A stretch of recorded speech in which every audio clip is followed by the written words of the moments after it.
Okay guys, today I want to talk to you about Drakeo the Ruler. Now Drakeo is somebody that I consider a friend. We did a vlog back in the day of him at the jewelry store with me. I did an interview with him and his blood brother Ralphie the Plug where we conspicuously forgot to turn the lights on. In my estimation, Drakeo is probably the most influential LA rapper of the last 10 years. I don't know if that statement is going to be too controversial or not, but it's impossible for me to listen to the new crop of LA rappers like Blueface, Shoreline Mafia, and Blue Bucks Clan without hearing so much of Drakeo's flow, slang, and attitude. You could certainly trace the roots of Drakeo's flow back to some West Coast legends like E40 and Sugar Free, but there's something different about Drakeo. He tends to start rapping as soon as the beat starts, muttering, slipping, and sliding all over the track, unconcerned if you can decipher what he's saying, tucking into weird pockets on the beat, really just talking over it. In some ways, what Drakeo does on beats is similar to what Young Thug does, constantly experimenting with flows and cadences, but while Thug yelps, Drakeo slurs. His subject matter needs to be addressed as well. Drakeo's slang knows no bounds, and while all the talk of mud walking and flu flamming seems easily decipherable to me now, the deeper you dig into Drakeo's catalog, the weirder the references get. The guy just constantly finds interesting shit to say and weird ways to describe the mundane. It's also notable what he doesn't rap about. First, you almost never hear Drakeo even acknowledge the fact that women exist. You also don't hear him rap about weed. To listen to Drakeo is to bring yourself down to his level, leaned out, strapped up, and ready for whatever. Drakeo really first made a splash in the city when he linked with DJ Mustard in 2015, their song Mr. Get Dough being the most memorable track from their time together. Mr. Get Down,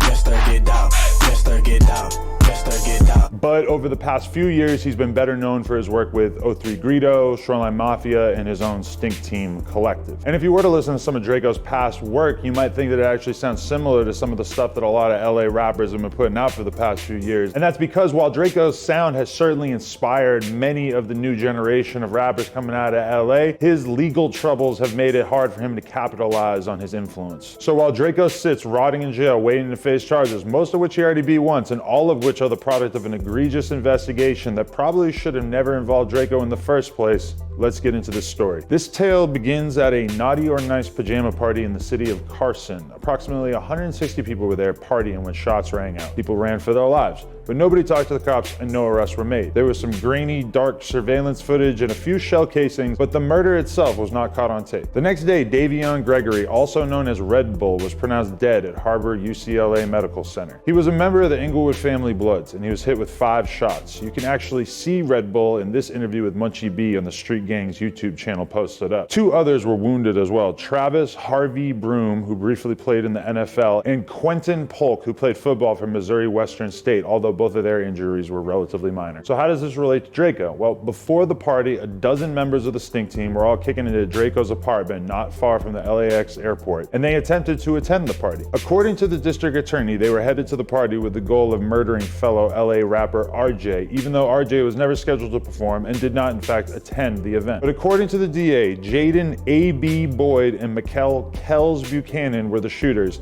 and Buchanan shot from the back of Drakeo's Mercedes GLE. So while Harvey and Polk, the guys who were shot, were still in the hospital, they were visited by Francis Hardiman and Richard Biddle, and they proceeded to secretly record their conversation. They give some vague details, including that they saw a man with dreadlocks in the parking lot just before the shooting. But around this time, Detective Hardiman hears Drakeo's name mentioned on a wiretap related to a separate case and decides that Drakeo is an obvious candidate to pinpoint as the shooter at the pajama party. Enter Chunky Monkey.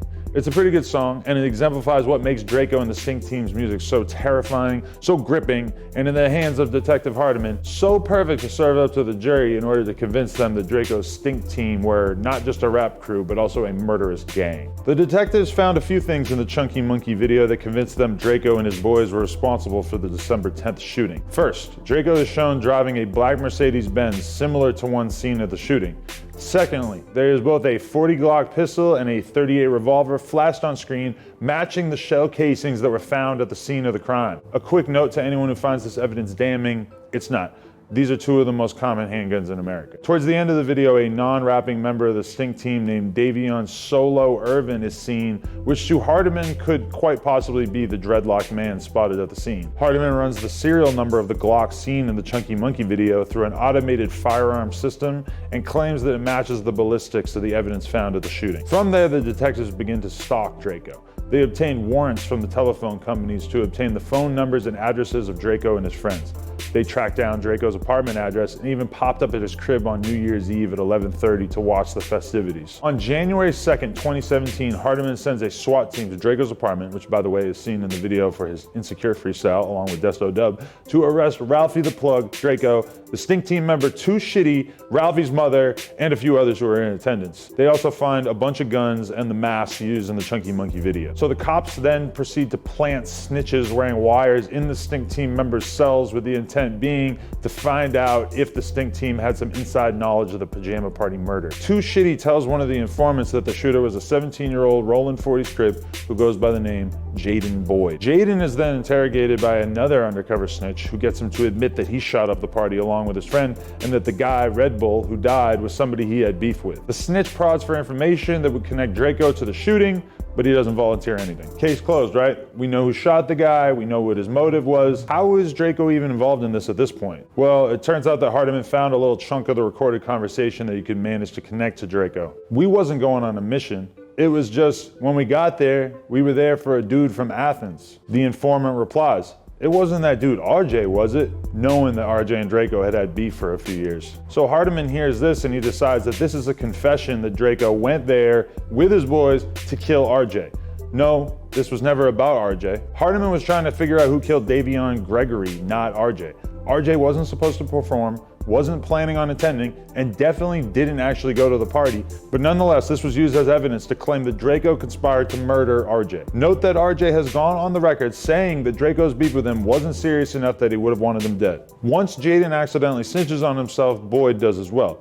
He admits to the jailhouse informant that he and Jaden were the shooters. He explains that he was beefing with the victim, and once he saw him, he had to shoot him. The snitch continues to try to get him to admit that Drakeo masterminded this plan in some way, but he never actually incriminates Drakeo, just himself and Jaden. And so the question is, was Drakeo and RJ's beef the kind of beef where somebody was gonna get killed, or was it something that was just playing out on social media and in songs? Let the record show that there are no videos where Drakeo threatens RJ's life. No real diss songs, just the music video for Drakeo's Flex freestyle, where Drakeo jokes that RJ is tied up in the back of the car, a line that the prosecution played in court to express how serious this beef was, to which Drakeo has said, "Come on, bro.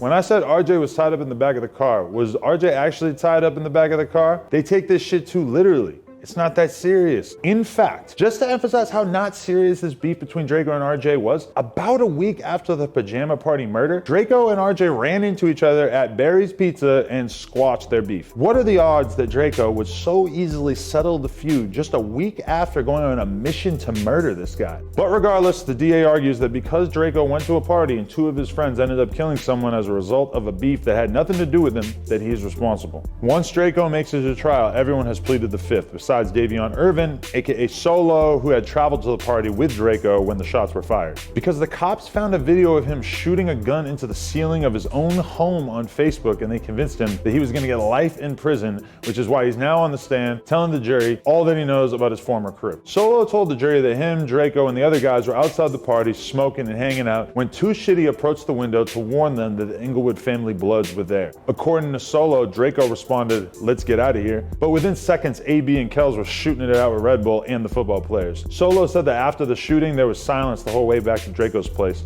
But once they were at the apartment, nobody really knew if anybody had actually gotten hit. Solo took the stand at Drakeo's trial. You should actually go read Jeff Weiss's account of what this was like in his Fader piece, which I'll link in the description. But he basically turned on AB and Kells while insisting that Drakeo didn't know about the shooting beforehand. That's one thing that everybody keeps coming back to here. Drakeo didn't know. Even the people who end up snitching, they snitch on the other guys, not on Drakeo. Solo even confirms that Drakeo and the crew never actually planned on killing RJ. This was never discussed and it never came up. Detective Hardiman then took the stand. "My theory is that we have significant evidence that Drakeo gathered and purchased firearms, warned people that he would knock a N-word soul out. He had a number of guns in his house. He controlled those guns. He sparked a conflict between blood gangs by drawing members into his own gang, the Too Greedy family. He got robbed by the Black Peace Stones. He started a beef with RJ and other rappers. He creates a situation where murder occurs. I think it's pretty clear." Now, we don't even know details on a bunch of the stuff that Detective Hardiman specified right there, but note that by this point, he's not even really arguing that Drakeo planned to kill RJ. He's making the argument that Drakeo created an atmosphere in which some sort of gang killing was inevitable. He has strayed so far from the initial conclusions that he was trying to paint that it's totally laughable. As a result of this trial, Mikkel Buchanan, aka Kells, was convicted of murder and attempted murder with a gang enhancement. Drakeo was acquitted of all charges of murder and attempted murder. The jury was hung on the second count of criminal street gang conspiracy, which basically means that because the shooting was carried out by a member of his gang, he is at fault regardless of if he helped to plan this specific murder. As a result, the DA has refiled charges of criminal gang conspiracy and shooting from a motor vehicle.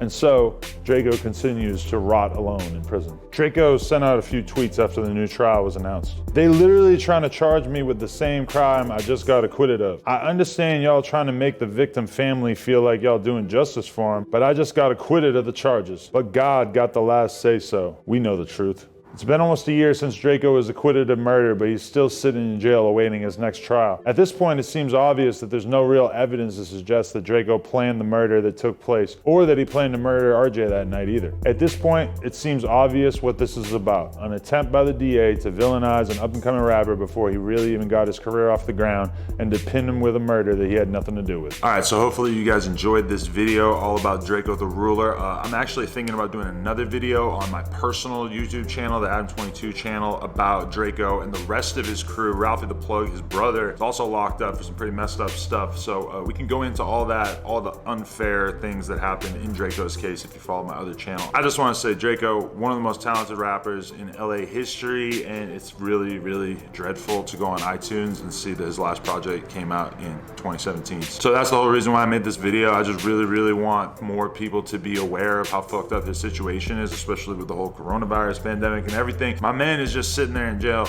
miserable. Big shout out to Jeff Weiss for doing a ton of the original reporting that this was really based on. Hopefully this could raise some more awareness about Drakeo's situation. By all means, go follow him on Instagram and don't be shy about messaging him, because I know that his mans is reading him messages over the phone in jail. Free Drakeo the Ruler and the whole Stink team. No Jumper, we out.